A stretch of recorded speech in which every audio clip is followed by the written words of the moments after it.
저는 우리 교회에 별별 작은 도서관이 있는 게 참 뿌듯합니다. 우리 교회 성도들뿐만 아니라 지역에 있는 분들이 함께 이용하는 그런 문화 공간이 된 것 같아서 참 좋아요. 어제 저도 도서관에 들려서 책을 몇 권 빌렸습니다. 그 중에 한 권이 알랭드 버통의 불안이라는 책이었습니다. 오래전에 읽은 책인데 다시금 좀 확인할 내용이 있어서 빌렸어요. 근데 원래 이 책의 원제는 스테이터스 앵자이어티라고 되어 있습니다. 그러니까 지위 불안이라는 뜻입니다.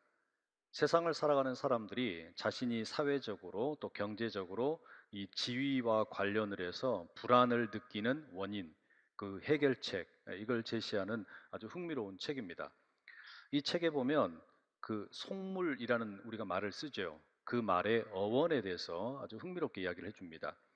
영어로는 속물을 snob이라고 하는데 이 단어가 1820년대 영국의 명문대학 옥스퍼드나 케임브리지 대학에 입학 시험을 치를 때 유래된 단어라고 합니다. 당시에 수험생 명단에서 일반 학생을 귀족들의 자제와 구별하기 위해서 이름 옆에다가 자귀가 없음을 뜻하는 라틴어 시네 노빌리타테라고 적어 놓았다고 그래요. 근데 이게 너무 길기 때문에 약자로 줄여서 S 점 찍고 NOB 점 찍고 이렇게 약어를 썼는데 이게 이제 후에는 고유한 단어가 되었다라는 거죠. 이 단어가 처음에는 문자 그대로 높은 지위를 갖지 못한 사람을 가리켰는데 시간이 지나면서 근대에 들어서는 상대방에게 높은 지위가 없으면 불쾌하게 여기는 사람을 가리키는 말이 되었습니다. 그러니까 속물이라는 게 뭐냐? 상대방의 작은 일부분을 보고서 그 사람됨 전체를 판단하는 태도라고 말할 수 있습니다.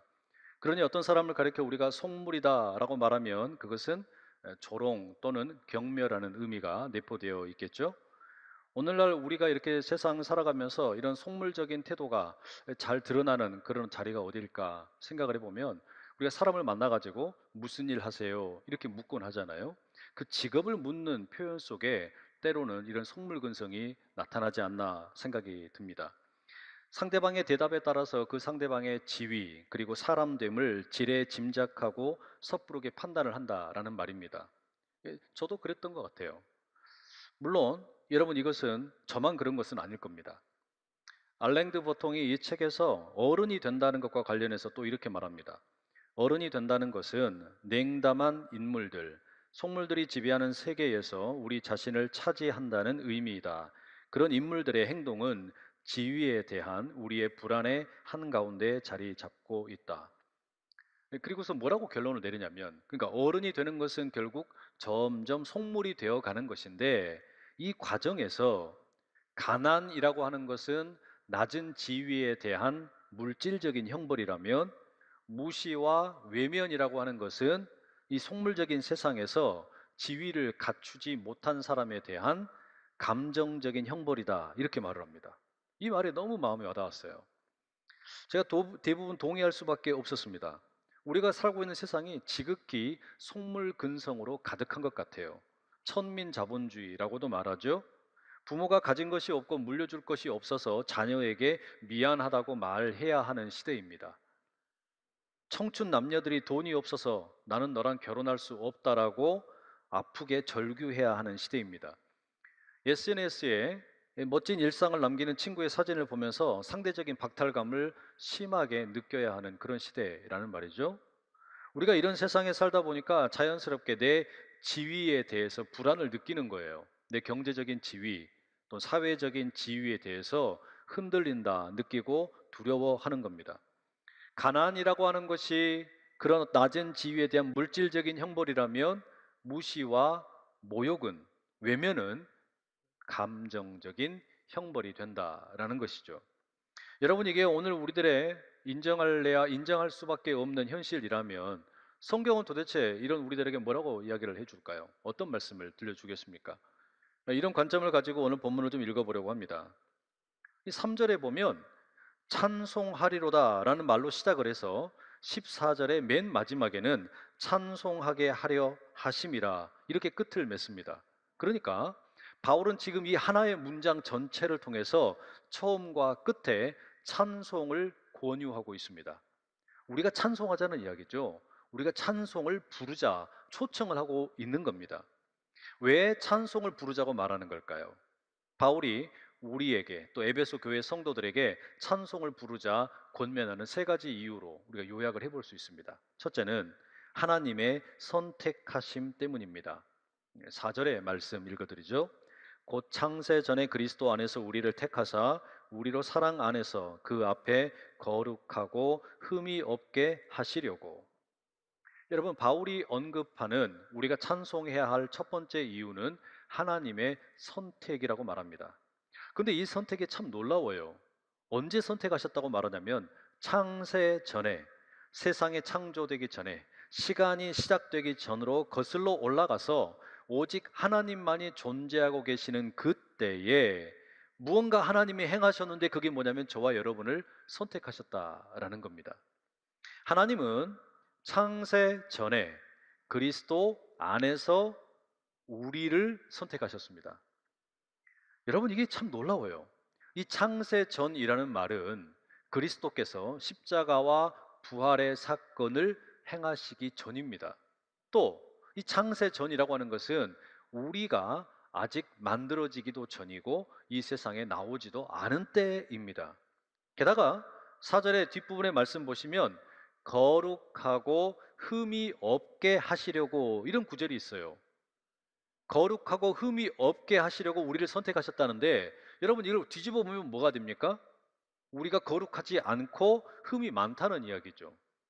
그러니까 우리에게는 지금 자격이 미달인데 아무런 가능성이 없는데 그럼에도 불구하고 하나님께서 창세전에 일찍이 오래전에 저와 여러분을 선택하셨다는 겁니다. 우리는 이 속물근성이 가득한 세상 속에서 늘 나의 지위로 인해서 불안함을 느낍니다. 사회적인 지위, 경제적인 지위로 인해서 불안함을 느끼는 거예요. 과연 내가 선택받을 수 있을까? 과연 사람들이 나를 지지해 줄까? 내가 오늘 은행에 가면 대출을 받을 수 있을까? 어느 결혼정보회사의 광고를 보니까 나 정도의 스펙이면 91년생 교사를 만날 수 있을까? 뭐 이런 광고가 있더라고요. 내 지위에 불안함을 느끼는 겁니다. 그것 때문에 두려움을 느끼는 거예요. 우리는 끊임없이 이런 질문들을 합니다. 그런데 하나님은 우리를 그렇게 선택을 안 하셨다라는 겁니다. 여러분이 지금 이렇게 교회에 나와서 예배를 드리고 계시는데 이게 하나님이 선택을 하셔서 우리가 이 자리에 나온 거 아닙니까? 그런데 이 선택이라고 하는 것이 우리의 지위, 고하를 막론하고 이루어진 겁니다. 우리의 가능성을 가지고서 이루어진 게 아닙니다. 우리의 어떤 선함이라든지 도덕적인 어떤 자격을 보고서 선택을 하신 것도 아닙니다.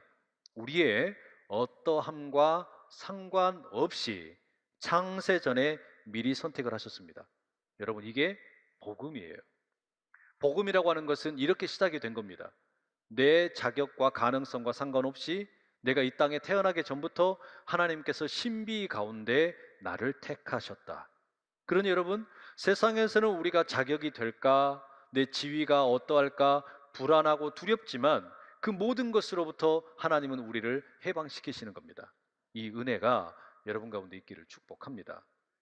두 번째, 사도 바울은 에베소 교회 성도들에게 찬송을 하자 이렇게 권면을 하는데 그 이유가 뭐냐? 하나님께서 저와 여러분을 양자와 양녀로 입양하셨기 때문입니다. 5절 읽어드리죠. 그 기쁘신 뜻대로 우리를 예정하사 예수 그리스도로 말미암아 자기의 아들들이 되게 하셨으니. 왜 우리가 하나님을 찬양해야 하는가? 그 두 번째 이유를 바울은 하나님께서 우리를 창세 전에, 그러니까 일찍이 아주 오래전에 과거에 그렇게 선택을 하셨을 뿐만 아니라 지금 저와 여러분을 양자로 양녀로 입양하셨기 때문이다 말하고 있습니다. 하나님께서 왜 우리를 선택하셨냐? 우리를 양자와 양녀로 입양하시기 위함이라는 거예요. 사도 바울이 에베소서를 쓰던 당시는 이 로마가 지배하던 사회였죠. 당대의 그 로마 법에 의하면 입양된 자녀도 친자녀와 동등한 권리를 가질 수 있었습니다.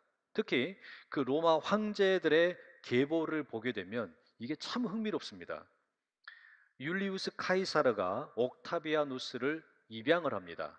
그 옥타비아누스가 아우구스투스가 되면서 로마의 일대 황제가 되죠. 그러니까 첫 번째 황제는 입양을 통해서 황제가 된 겁니다.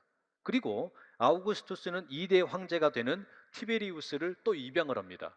그리고 티베리우스는 게르마니쿠스를 입양을 하는데 이 게르마니쿠스의 아들인 칼리굴라가 3대 황제가 되고 게르마니쿠스의 동생인 클라우디우스가 4대 황제가 됩니다. 4대 황제인 클라우디우스는 악명 높은 네로를 입양을 하게 되고 그 네로가 5대 황제가 되는 겁니다. 여러분 이렇게 보시면 그 지금 복음서가 쓰여지고 이 편지들이 쓰여지는 이 신약 성경의 배경이 되는 그 시대에 어떻습니까?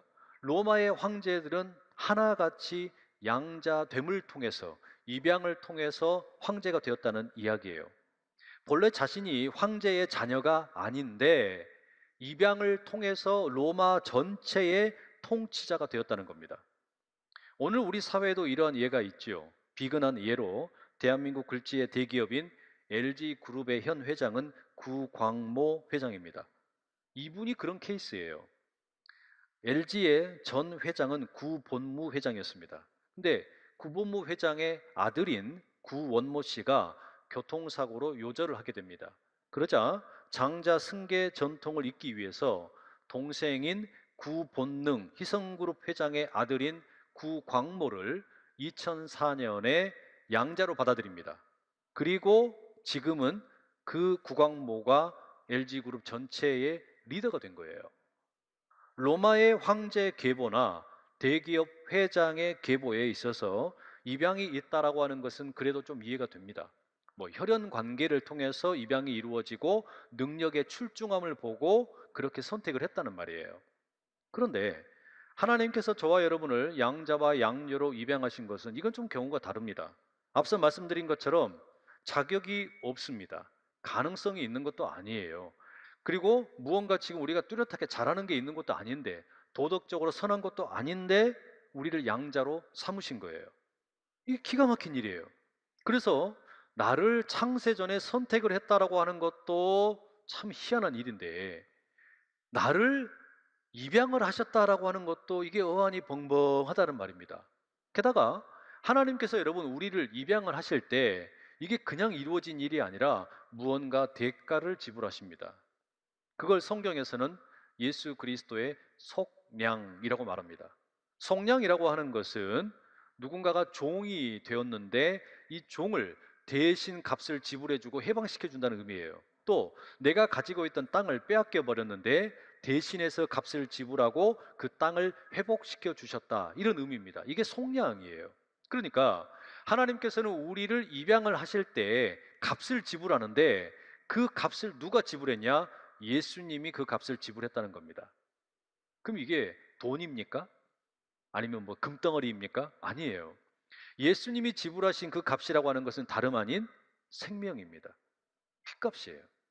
예수님께서 피를 값으로 주시고 저와 여러분을 양자와 양녀로 입양하셨다는 이야기예요. 이게 기가 막힌 거예요. 그래서 기가 막힌 은혜다 이런 말이죠.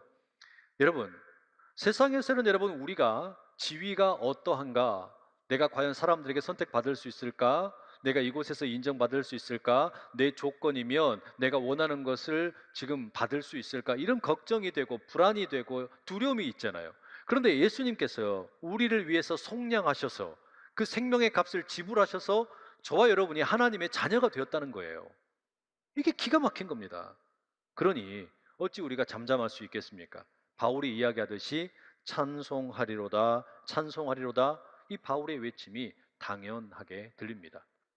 세 번째, 우리가 하나님을 찬양해야 하는 세 번째 이유를 사도 바울은 하나님께서 우리에게 특별한 사명을 맡기셨기 때문이다 라고 말합니다. 8절과 9절의 말씀 읽어드리죠.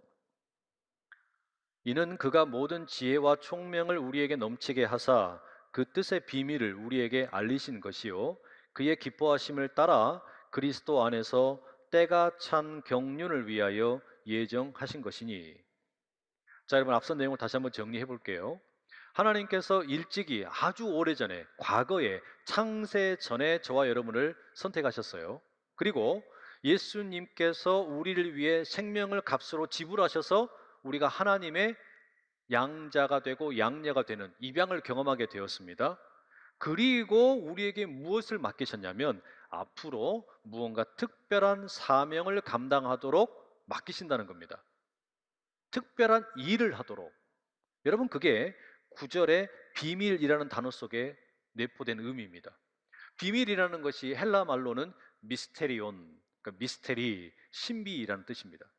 그러니까 하나님께서는 무언가 신비로운 일, 특별한 일, 비밀한 일을 저와 여러분에게 맡기시겠다라는 거예요. 그 비밀한 일을 맡기시기 위해서 사실은 일찍이 우리를 선택을 하시고 우리를 입양을 하신 것이죠. 그게 뭘까요? 도대체 어떤 일을 맡기시기 원하셔서 그 과거에 나의 어떠함과 상관없이 선택하시고 예수님이 생명값을 지불하시면서 나를 양자와 양녀로 삼으신 걸까요? 10절에 의하면 하늘에 있는 것이나 땅에 있는 것이 다 그리스도 안에서 통일되게 하는 일입니다. 하늘에 있는 것, 땅에 있는 것, 이 모든 만물이 통일되게 하는 일을 우리에게 맡기셨다는 거예요. 저는 이걸 한 단어로 평화라고 말하고 싶습니다.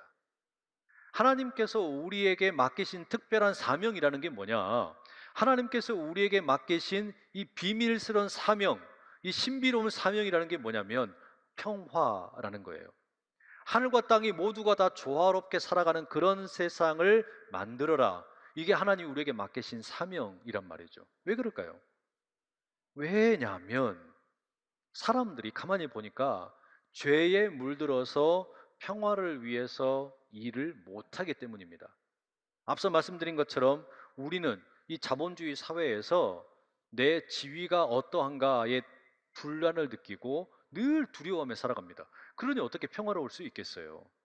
어떻게 하면 경쟁에서 이길까? 이것만 먼저 생각을 하겠죠. 그래서 하나님께서는 하나님의 평화 프로젝트를 진행을 하시는데 이 일에 동참할 누군가를 선택을 하신 겁니다. 그리고 그를 입양을 하십니다. 그리고 이 특별한 일을 이제 맡기려고 하시는 거예요. 우리에게 하나님이 지으신 이 온 세상을 돌보는 일을 맡기신다는 거죠.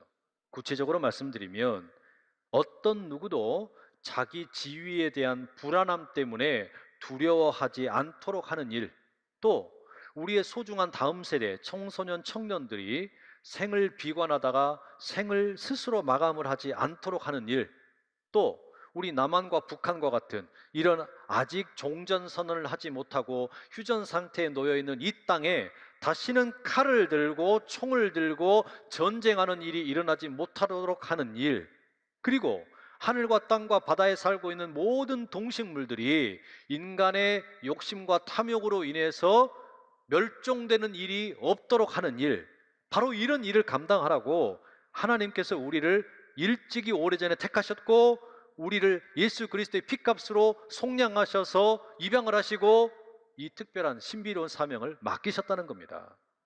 여러분, 이게 하나님께서 우리에게 맡기신 기가 막힌 사명이에요. 여러분, 그러니 우리가 어떻게 하나님을 찬양하지 않을 수 있겠습니까? 나는 세상의 어떤 지위, 사회적인 지위나 경제적인 지위로 인해서 인정을 받고 말고 그런 존재가 아닙니다. 우리는 하나님에 의해서 우리의 지위가 이미 결정이 됐어요. 창세 전에 내가 하나님의 선택을 받았고, 그리고 예수님이 핏값을 주셔서 나의 지위를 이렇게 높여주셨고, 누구도 감당할 수 없는 새로운 일을 내게 평화의 일을 감당하라고 피스메이커로 나를 부르셨는데 어떻게 여러분 우리가 이 불안함 속에 벌벌 떨면서 두려워하면서 살 수 있냐는 말이죠. 여러분, 우리는 하나님의 자녀인 줄로 믿습니다. 하나님께서 우리에게 특별한 사명을 주신 줄로 믿습니다.